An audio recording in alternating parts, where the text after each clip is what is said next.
Jadi kalau baru dibunyikan oleh lisan bukan Quran itu namanya tilawah.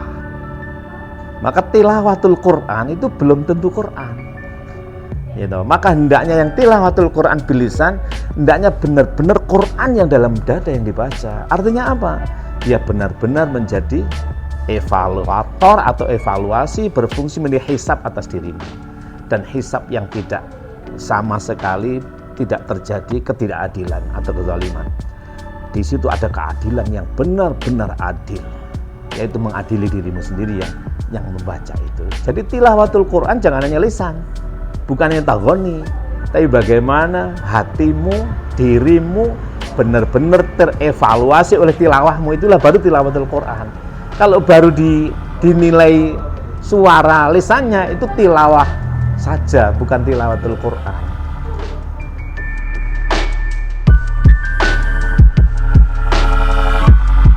Dalam surat Rahman, bahwa setiap diri manusia diberi oleh Allah potensi nikmat, namanya fungsinya merasakan.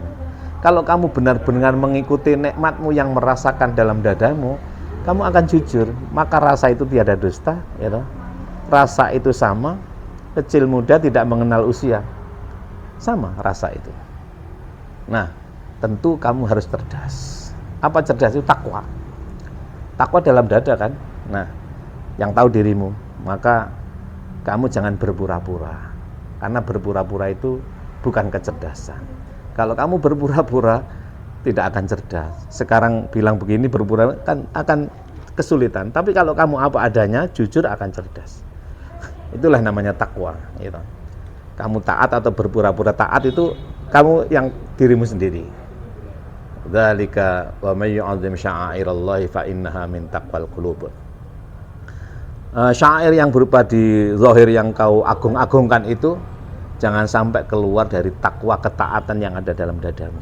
Itu dalam surat Al-Hajj surat 22 ayat 32. Kalau sampai dia muncul bukan atas dasar ketakwaan yang dalam dadamu, maka ia menjadi kesombongan, kebesaran, keagungan, syariat itu, harta benda dan lain sebagainya, kendaraan mewah. Kalau tidak dipimpin oleh takwamu, dia menjadi kesombongan. Tapi kalau dipimpin oleh takwamu dan tidak kepura-puraan apa adanya, ya apa adanya saja, maka itu akan menjadi kesyukuran. Tidak gaya-gaya gitu loh. Jadi enaknya seperti apa kamu itu, pantasnya seperti apa, dirimu yang tahu, maka cerdaslah di sini, namanya fatonah. Itulah kitab yang sesungguhnya. Maka kitab Allah wa sunnata rasulihi itu ada konsistensi antara catatan dalam hati. Sunnah Rasul itu bagaimana mensikapinya. Apa sunnah Rasul itu?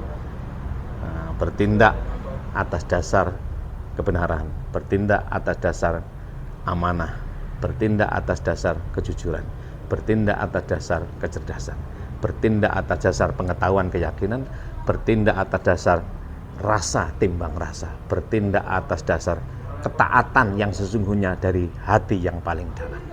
Itulah namanya sunnah Rasul. Orang yang berpegang teguh pada kitab dan sunnah ini lan tadillu abada. Itulah kitab. Maka Allah menurunkan kitab itu blek dalam diri kita, tidak cicil. Itu anzal. Alhamdulillahilladzi anzala ala abdihil kitaba walam yaj'al lahu iwaja. Itu dalam surat Al-Kahfi ayat pertama. Alhamdulillah itulah yang menurunkan kitab kepadamu, kepada hambanya, kepada dirimu, dari Allah kepada Rasulullah disebut dengan wahyu, dari Rasulullah kepada kita disebut dengan hidayah, wujudnya rahmah.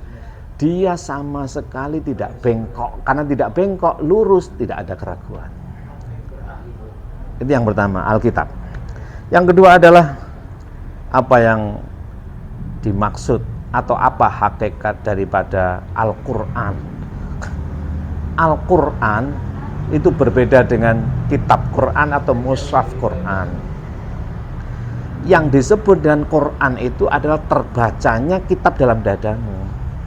Maka Allah menegaskan iqra kitabak kafa binafsikal yauma 'alaika hasiba. Jadi yang pertama disebut ia Quran manakala kitab yang dalam dadamu itu terbaca oleh dirimu. Yang berfungsi adalah mengevaluasi akan dirimu itu. Kafa binafsikal yauma 'alaika hasiba. Cukup bacaan dari kitabmu itu, gitu. Cukup Quran dari kitab itu.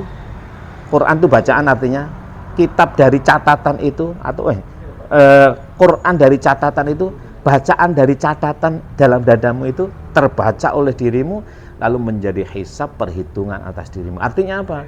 Dia mampu menjadi filter atas dirimu. Kamu itu siapa, kemampuannya di mana, atas bagaimana, seperti apa, dirimu sendiri tahu. Itulah namanya Quran. Jadi kalau baru dibunyikan oleh lisan bukan Quran, itu namanya tilawah. Maka tilawatul Quran itu belum tentu Quran, gitu. Maka hendaknya yang tilawatul Quran bilisan, hendaknya benar-benar Quran yang dalam dada yang dibaca. Artinya apa? Dia benar-benar menjadi evaluator atau evaluasi, berfungsi menjadi hisab atas dirimu. Dan hisab yang tidak sama sekali tidak terjadi ketidakadilan atau kezaliman. Di situ ada keadilan yang benar-benar adil, yaitu mengadili dirimu sendiri yang membaca itu. Jadi tilawatul Quran jangan hanya lisan, bukan hanya taghoni, tapi bagaimana hatimu, dirimu benar-benar terevaluasi oleh tilawahmu, itulah baru tilawatul Quran. Kalau baru dinilai suara lisannya, itu tilawah saja, bukan tilawatul Quran. Jadi Quran itu apa? Ya Quran itu ketika bismi rabbika, maka iqra. Quran itu adalah bismi rabbika, maka iqra bismi rabbik alladzi khalaqal insana min 'alaq. Iqra wa rabbukal akram. Quran itu melahirkan Tuhanmu itu Maha Agung. Iqra itu melahirkan kesadaran dirimu akan bismi rabbik, akan sebutan nama Tuhanmu. Sebutan nama Tuhanmu siapa? Ya kamu menyebut Muhammad, tahu nama Tuhanmu dari Muhammad, gitu. Ya toh? Nama Tuhanmu yang pertama Muhammad, tahu nama Tuhanmu Allah dari Muhammad. Itulah Iqra bismi rabbik alladzi khalaq. Artinya apa? Bahwa kesadaran kita akan yang menjadikan segala sesuatu adalah Tuhan, itu adalah dari pendidikmu Muhammad. Iqra bismi rabbikal ladzi khalaq. Baru khalaqal insana min 'alaq.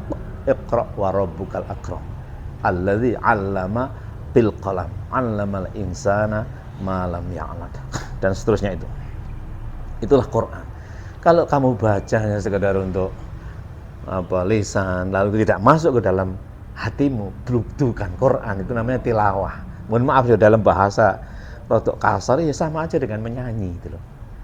Loh, menyanyi pun kalau menyanyi itu menyadarkan diri, bahkan mohon maaf ya, kalau seandainya kita itu bernyanyi atau melantunkan suara-suara ya, sekalipun tidak berbahasa Arab, lalu menyadarkan Quran dalam dada kita, itulah tilawah taghonil Quran. Jadi Quran dalam dada, kalau di lisan namanya tilawah. Jadi bacaan itu ada dua dalam bahasa, ada tilawah, ada qiraah. Maka qiraah itu menimbulkan kesadaran. Maka dalam bahasa penelitian itu ada istiqra'iyah, berasal dari kata qara'a, istaqra'a, yastaqri'u, gitu. Artinya apa? Istiqra'iyah itu membaca totalitas, induktif namanya, gitu. Induktif, gitu. Membaca totalitas lalu membuat satu simpulan, namanya istiqra'iyah. Ada istimbatiyah, ada istiqra'iyah, dan berasal dari Quran. Qara'a itu menghimpun lalu mengklasifikasi. Qara'a artinya menghimpun sesuatu, dihimpun ini, diklasifikasi, yang bawang, brambang, uyah, dan namanya qara'a itu. Kalau campur aduk namanya tidak qara'a, tilawah. Jadi yang namanya Quran, tilawatul Quran, bacaan terhadap bumbu masak ya. Bumbu masak itu kan namanya bumbu. Nah itu harus di Quran. Apa Qurannya? Garam, bawang, terus apalagi itu merica dan lain sebagainya itu. Klasifikasi namanya Quran. Nah, sebutannya bumbu itu tilawah. Pemirsa yang saya hormati, jadi sekali lagi ini maksudnya apa? Agar supaya kita ini tidak terjebak pada hal yang sifatnya formalitas sehingga mudah terpancing emosional kita. Bagaimana kita ini benar-benar mengkaji diri sejauh mana pengertian kita terhadap, pertama Alkitab, kedua Al-Quran, dan yang ketiga ada Al-Mushaf. Al-Mushaf itu berasal dari kata sahifah, suhuf, artinya lembaran-lembaran, ya toh? Lembaran-lembaran yang ditulisi oleh manusia, ya toh? Lalu dikumpulkan, karena tulisannya itu dinisbatkan kepada Quran yang dalam dadamu, maka disebutkan mushaf Al-Quran. Nah, apakah dia betul-betul mushaf Al-Quran? Kembali pada dirimu. Apakah benar-benar dia itu menjadi mushaf kitab Quran? Kembali pada dirimu. Maka mohon maaf ya, seandainya pun misalnya ada orang yang iseng ya membakar mushaf Quran yang mungkin cetakan mana itu, maksudnya menghina Islam dan lain sebagainya. Apakah diri menjadi terhina? Sama sekali tidak. Karena yang disebut dengan kitab Quran itu bukan mushaf itu. Mushaf boleh hilang, tapi kitab Quran selamanya akan ada pada diri kita. Dan itulah pedoman yang tidak akan menjadikan kita tersesat selama-lamanya. Taraktu fiikum amraini in tamassaktum bihima lan tadillu abada. Aku tinggalkan kepada kamu dua perkara. Kalau kamu benar-benar berpegang teguh dengan dua perkara ini, selama-lamanya tidak akan tersesat. Apa itu? Kitab Allah, Al-Quran dalam dadamu, wa sunnata rasulihi. Benar-benar kamu jadikan sebagai pedoman hidup dalam berpikir, dalam berhati, dan dalam bertindak. Itulah sunnah Rasul. Sehingga perilakunya disebut dengan perilaku Nabi Agung Muhammad SAW. Aisyah menyatakan, karena khuluquhul Quran. Rasulullah itulah Quran. Padahal di dalam diri Rasulullah tidak ada tulisan Bismillah sampai minal jinnati wan nas. Tapi pribadi, totalitas tindakan di Rasul itulah Al-Quran. Mudah-mudahan ada guna dan faedahnya. Al-afwa minkum, wallahul muwaffiq ila aqwamit thoriq. Assalamualaikum warahmatullahi wabarakatuh.